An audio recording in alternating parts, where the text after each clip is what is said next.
Hi guys, good morning. Well, this is Sarfraz Khan, and I welcome you all in my YouTube channel that is Cross Skills Academy, right?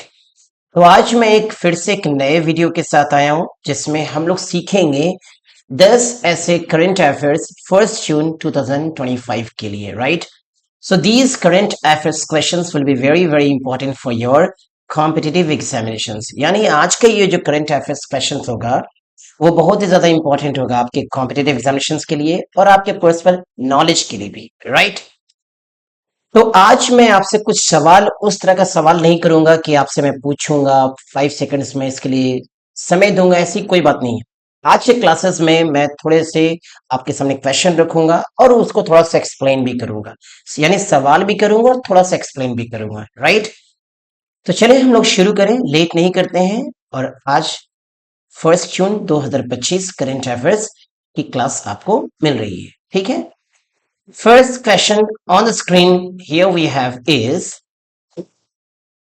which two entities are conducting a joint naval exercise in the Indian Ocean from June 1st to 3 2025? 1 से 3 जून 2025 तक भारतीय महासागर में संयुक्त नौसैनिक अभ्यास कौन कौन से दो संगठन कर रहे हैं? 1 से 3 जून 2025 तक भारतीय महासागर में, कहा? इंडियन ओशन में संयुक्त नौसैनिक अभ्यास वो कौन कौन से दो संगठन कर रहे हैं? Option A, India and the United States, B, India and the European Union, C, India and Japan, and D, India and Australia. तो वो है क्या? तो ये तो सवाल है जरूर, बट मैं आपको जवाब भी दे रहा हूं, India and the European union. लेकिन अब इसके लिए थोड़ा सा पहले नीचे थोड़ा सा एक्सप्लेनेशन भी है, उसे थोड़ा समझ ले, right? India and the European union are collaborating on naval exercise to enhance maritime security, focusing on counter-piracy operations and interoperability between their naval forces. Bharat और यूरोपीय संघ समुद्री सुरक्षा को बढ़ाने के लिए, खास करके समुद्री सुरक्षा को बढ़ाने के लिए एक नौसैनिक अभ्यास में सहयोग कर रहे हैं, राइट? जो समुद्री डकैती रोधी अभियानों और उनकी नौसेनाओं के बीच पारस्परिक संचालन क्षमता पर केंद्रित है। तो वो दो संगठन कौन कौन है? तो India and the European union. चलिए मिलते हैं हम लोग आज के इस क्लास का second question. What significant action is the Indian government taking on June 1st, 2025 to support exporters? निर्यातकों को और निर्यातकों का समर्थन करने के लिए भारतीय सरकार 1 जून 2025 को कौन सा महत्वपूर्ण कदम उठा रहे हैं? Introducing new export tariffs, B, reinstating the RODTEP scheme, C, launching a new export subsidy, और D, reducing import duties। जवाब तो आपको सामने नीचे लिखा हुआ है, लेकिन थोड़ा समझ ले। The government is reinstating the remission of duties and taxes on exported products in RODTEP scheme to reimburse exporters for embedded taxes, aiming to boost competitiveness। यानी ऑप्शन क्या है? बी। थोड़ा इसे हिंदी में समझ लें। सरकार निर्यातित उत्पादों पर शुल्क और करों की छूट RODTEP योजना को फिर से लागू कर रही है ताकि निर्यातकों को निहित करों की प्रतिपूर्ति की जा सके, राइट? जिसका उद्देश्य प्रतिस्पर्धात्मकता को बढ़ाना है, यानी कॉम्पिटिटिवनेस को बूस्ट करना है। तो ऑप्शंस क्या है? बी, reinstating the RODTEP scheme। Next question आपके स्क्रीन पर ये रहा। What is the purpose of opening all 38 gates of the Chichdao barrage on June 1st, 2025? 1 June 2025 को चिचडो बैराज के सभी 38 गेट खोलने का उद्देश्य क्या है? क्या मकसद है भाई? Hydro electric power generation, irrigation supply, pre monsoon flood control, या फिशिंग एक्टिविटीज? जवाब तो नीचे लिखी हुई है, लेकिन इसके लिए आपको समझने की जरूरत है। The gates are being open to lower the water level, यानी भारी मानसूनी जल प्रवाह की आशंका के चलते जल स्तर को घटाने और बाढ़ नियंत्रण उपाय के रूप में गेट खोले जा रहे हैं। यानी the gates are being open to lower the water level in anticipation of heavy monsoon inflows as a flood control measure. यानी भारी मानसूनी जल प्रवाह की आशंका के चलते जल स्तर को घटाने और बाढ़ नियंत्रण उपाय के रूप में गेट खोले जा रहे हैं। वो सभी 38 गेट खोले जा रहे हैं, right. Next one, which political leader praised the Supreme Court's decision to conduct NEET PG 2025 in a single shift?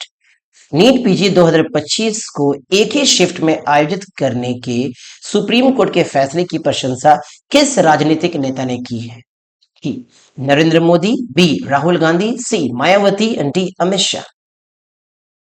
अब इसका जवाब भी नीचे है, लेकिन इसका सही जवाब तो मायावती ही है। तो Mayawati hailed the Supreme Court's decision to hold NEET PG 2025 in a single shift, emphasizing the importance of uniform scheduling for exam integrity. मतलब मायावती ने नीट पीजी 2025 को एक ही शिफ्ट में आयोजित करने के सुप्रीम कोर्ट के फैसले की सराहना की, यानी तारीफ की है, और परीक्षा की निष्पक्षता के लिए समान समय सारणी की महत्ता पर जोर दिया। ठीक है, यानी मायावती ने नीट पीजी 2025 को सिंगल शिफ्ट में सुप्रीम कोर्ट के इस डिसीजन का तारीफ की है, right. Next question, what is the focus of the mass cleaning drive starting on June 5 2025 इन तमिलनाडु? 2025 में जून 5 से तमिलनाडु में शुरू होने वाली व्यापक सफाई अभियान का मुख्य उद्देश्य क्या है? Beach cleanup, government office premises, public parks या फिर रेजिडेंशियल एरियाज? जवाब फिर भी नीचे ही है। देखिए, Thumai mission is initiating a cleaning drive in government offices across Coimbatore district to promote sustainable waste management. ये थुईमाई मिशन कोयम्बटूर जिले के सरकारी कार्यालयों यानी गवर्नमेंट ऑफिसेस में सतत कचरा प्रबंधन को बढ़ावा देने के लिए एक सफाई अभियान शुरू कर रहा है। ठीक है, तो what is the focus of the mass cleaning drive starting on June 5? तो वो है क्या? Government office premises. ठीक है, नेक्स्ट क्वेश्चन आपके स्क्रीन पर ये रहा। Which summit focusing on regional water challenges is scheduled from June 7 to 9, 2025 in Nagpur? Vidarbha Water Summit, Central India Water Conference, Nagpur Hydrology Meet या महाराष्ट्र वाटर फोरम? इसके सही जवाब तो विदर्भ वाटर समिट है। थोड़ा इसको समझ लें। आखिर कौन सा शिखर सम्मेलन जो क्षेत्रीय जल चुनौतियों पर केंद्रित है 7 से 9 जून 2025 के बीच नागपुर में आयोजित किया जा रहा है? वो कौन सा शिखर सम्मेलन? तो नाम है विदर्भ वाटर समिट। यानी Nagpur university's national service scheme is organising the Vidarbha water summit to address regional water issues and innovations. आखिर मकसद क्या है, किस लिए ये विदर्भ वाटर समिट है? नागपुर विश्वविद्यालय की राष्ट्रीय सेवा योजना क्षेत्रीय जल समस्याओं और नवचारों पर चर्चा के लिए विदर्भ जल शिखर सम्मेलन का आयोजन कर रही है। क्लियर है?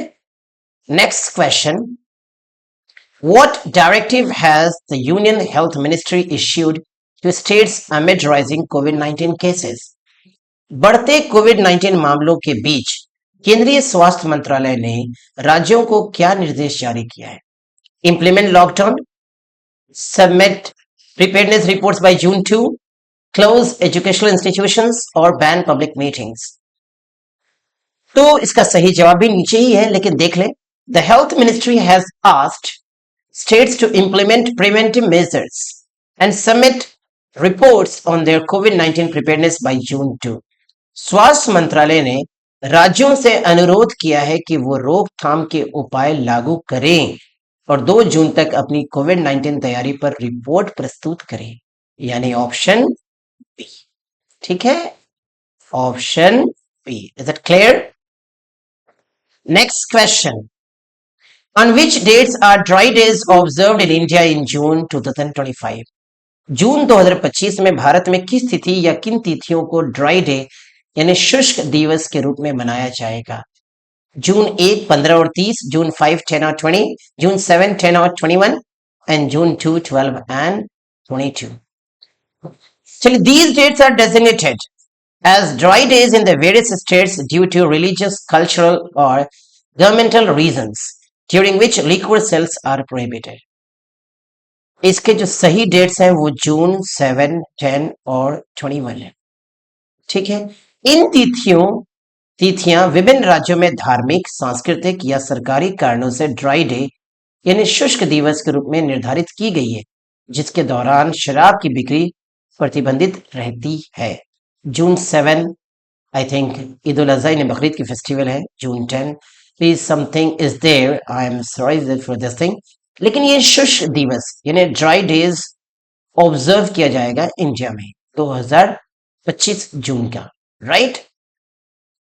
Next question, which act amended in 2025 has led to protest across India? 2025 में संशोधित किए गए किस अधिनियम के कारण पूरे भारत में विरोध प्रदर्शन हो रहे हैं? आखिर 2025 में संशोधित किए गए किस अधिनियम के कारण पूरे भारत में विरोध प्रदर्शन किए जा रहे हैं या प्रदर्शन हो रहे हैं? Right to education act, Waqf amendment act, land acquisition act या सिटीजनशिप अमेंडमेंट एक्ट? इसके सही जवाब तो वक्फ अमेंडमेंट एक्ट ही है। Waqf amendment act 2025 has sparked protests, particularly among Muslim organizations who view it as a discriminatory and enabling state interference in Waqf properties. वक्फ संशोधन अधिनियम 2025 ने विशेष रूप से मुस्लिम संगठनों के बीच विरोध प्रदर्शन भड़काए हैं, जो इसे भेदभावपूर्ण और वक्फ संपत्तियों में राज्य के हस्तक्षेप को संभव बनाने वाले मानते हैं, राइट। तो which act amended in 2025 has led to protest across India? तो वह है Waqf amendment act. Next one और last, what is the name of India's disaster relief operations in Myanmar following the 2025 earthquake? 2025 के भूकंप के बाद म्यांमार में भारत के आपदा राहत अभियान का नाम क्या है? ऑपरेशन मैत्री, ऑपरेशन ब्रह्मा, ऑपरेशन सहायता और ऑपरेशन दोस्ती?